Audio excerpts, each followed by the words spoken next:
বিসমিল্লাহির রহমানির রহিম। প্রিয় ছাত্রীবৃন্দ, আসসালামু আলাইকুম।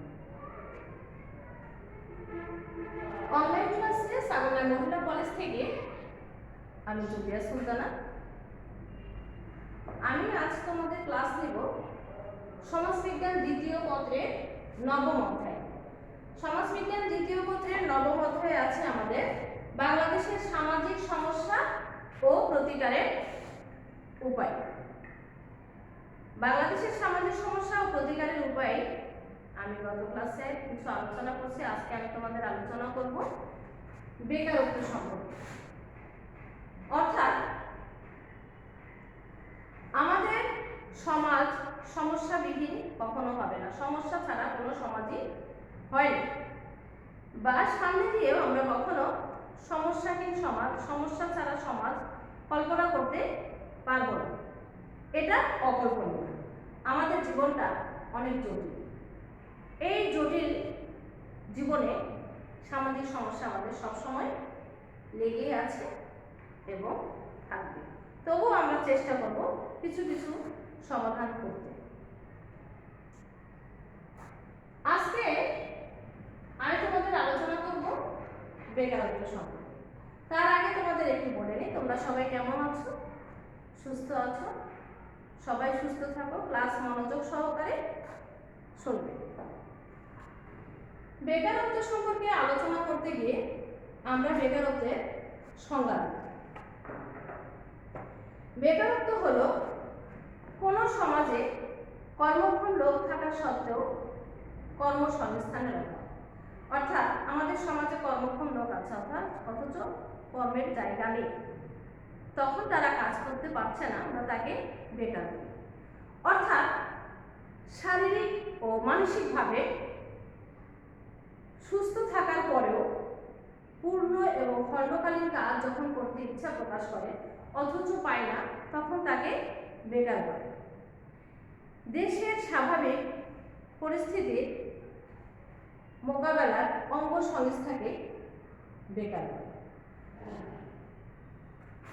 বেকারত্বের সংজ্ঞা বিভিন্ন সমাজবিজ্ঞানী বিভিন্নভাবে দিয়েছেন।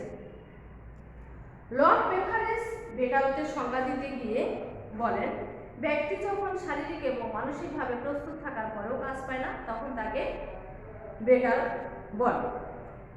এবং কার্ল রিভামের মতে বেকারত্ব হলো এমন একটি পরিস্থিতি যেখানে চাকরির সংখ্যা থেকে শ্রমের সংখ্যা অনেক কম। কার্ল রিভামের মতে বেকারত্ব হলো শ্রমবাজারের এমন এক পরিস্থিতি যেখানে চাকরির সংখ্যা থেকে শ্রমের সাধারণতা বেশি।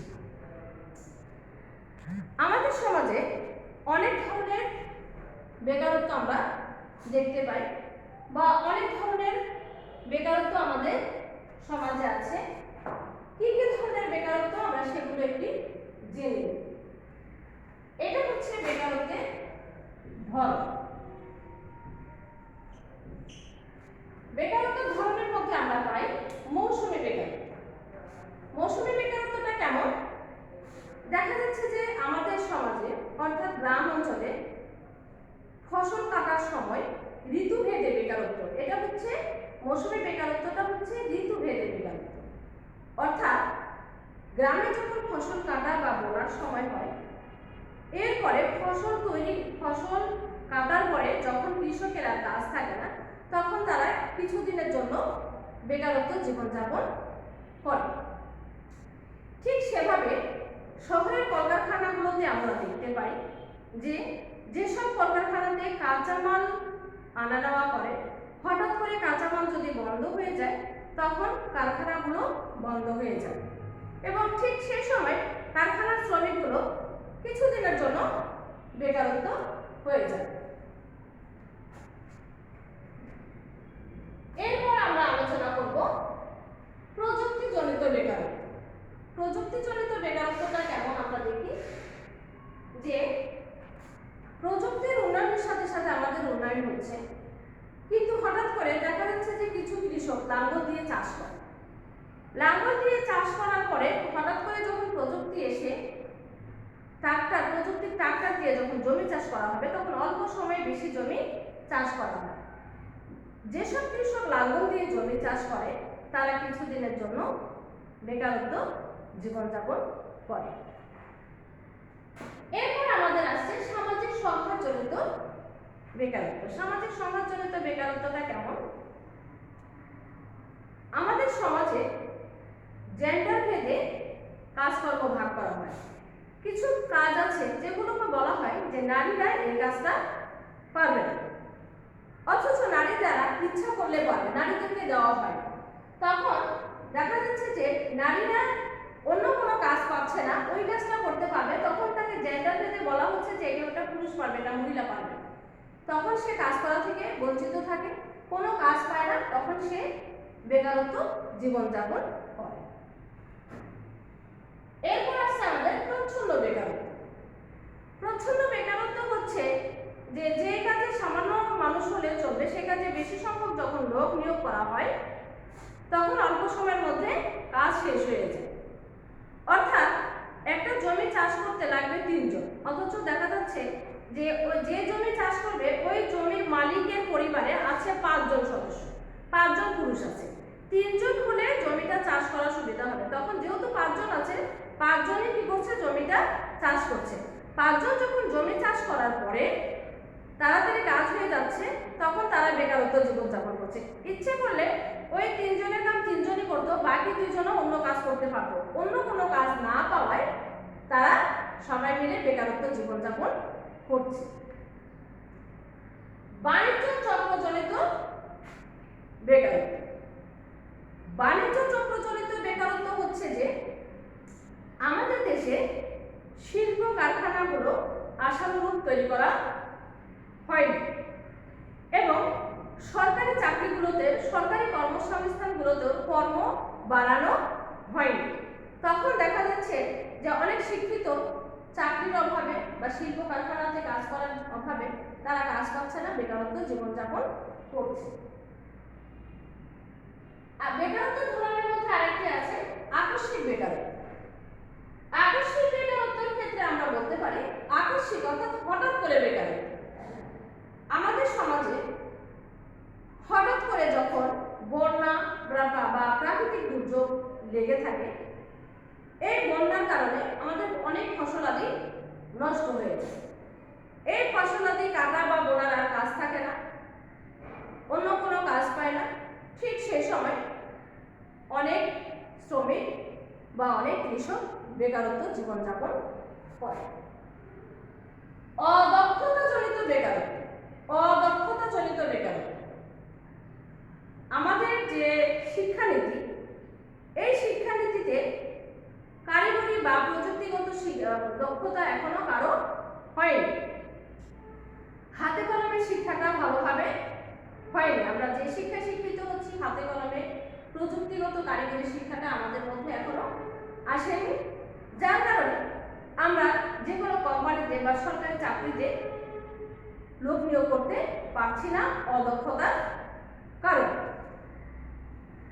অর্থনৈতিক মন্দাজনিত বেকারত্ব। মাঝে মাঝে আমাদের দেশে বা বিশ্বে এমন একটি অর্থাৎ মন্দাজনিত সমস্যা হয় যেটার কারণে অনেকেই বেকারত্ব হয়েছে। সম্প্রতি আমরা এই করোনা ভাইরাসের কথাই বলি। এই করোনা ভাইরাসের কারণে আমাদের বিশ্বে সবকিছু বন্ধ হয়ে গেছে, যার কারণে অর্থটাও আমাদের উৎপাদনটা বন্ধ হয়ে গেছে। ফলে আমাদের এই মন্দার সমস্যা, অর্থাৎ আমরা সবাই, গোটা বিশ্বের সবাই এই করোনা ভাইরাসের কারণে আমরা অর্থনৈতিকভাবে সচ্ছলতা জীবনযাপন করতে পারছি না। শুধু অর্থনীতি না, আমাদের সব দিক থেকে আমরা বঞ্চিত হয়ে আছি। আমরা বেকারত্বের ধরনগুলো দেখলাম যে বেকারত্ব কি ধরনের হতে পারে। এরপর আমরা আলোচনা করব বেকারত্বের কারণ। বেকারত্বের কারণের ক্ষেত্রে আমাদের প্রথমে আসছে অধিক জনসংখ্যা। যে দেশে জনসংখ্যা বেশি সে দেশে বেকারও বেশি। যেমন আমাদের বাংলাদেশে সীমানা অনুযায়ী, এমনিতেই আমরা জানি যে আমাদের বাংলাদেশের সীমানা অনুযায়ী আমাদের জনসংখ্যা বেশি। সরকারি মানে সরকারি চাকরির ক্ষেত্রে, তারপরে প্রাইভেট কোম্পানির ক্ষেত্রে সব জায়গাতে লোক নিয়োগের ফলে আমাদের জনসংখ্যা বেশি কারণে সবাই কর্ম পায় না। এ কারণে বেকারত্ব জীবনযাপন করতে হয়। কৃষি অর্থনীতি, কৃষি অর্থনীতির ক্ষেত্রে আমরা বলতে পারি যে আমাদের যে পরিমাণ, আমাদের দেশ কৃষি প্রধান দেশ, এটা আমরা জানি সবাই যে আমাদের দেশ কৃষি প্রধান দেশ, কৃষি থেকে আমাদের অর্থটা আসে। তবে যে পরিমাণ কৃষি থেকে আসার কথা সে পরিমাণ আমরা কৃষি থেকে অর্থটা পাই, কারণ আমাদের কৃষিটা আসে হচ্ছে, আমরা সবসময় বলি যে মৌসুমি কৃষি, অর্থাৎ একটা জমিতে যখন ফসল একবার উৎপাদন হয় দ্বিতীয়বার ওই জমিতে আর ফসল উৎপাদন করা সম্ভব হচ্ছে না, ফলে আমরা জমি থেকে অর্থটা পুরোপুরি পাচ্ছি না। এই কৃষি অর্থনীতি আমরা যদি একই জমিতে এক ফসল বারবার আবাদ করতে পারতাম তাহলে আমাদের কৃষি থেকে অর্থটা আসতো।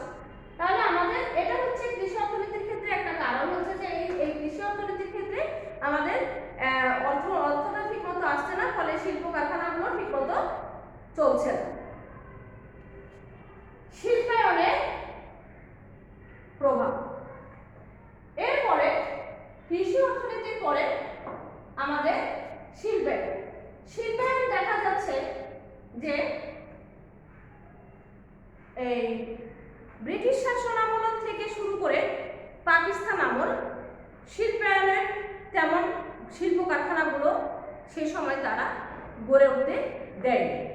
বাংলাদেশ স্বাধীন হওয়ার পরেও বড় বড় শিল্প কারখানাগুলো গড়ে ওঠেনি, অথচ আমাদের অর্থটা শিল্পায়নের ক্ষেত্রে আসে এবং দক্ষতা অর্থাৎ শ্রমিক নিয়োগ দেওয়া হয় শিল্পায়নের ক্ষেত্রে।